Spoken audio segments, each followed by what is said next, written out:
รีวิวเคส เกมบอล หูเหลิมเปิด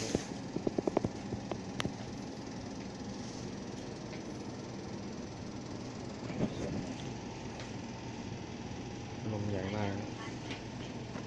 ขออนุญาตนะครับ สนามเปียกเลยไม่ใส่กวนเลย มันก็รุ่นเดียวกับมันล้ม ที่เขาถ่ายรูปส่งไปให้อ้วนดู ซิง มันขายราคาแพงกว่า รุ่น เข้าไปดูรูปนะที่เขาส่งให้อ้วนตอนแรกอะ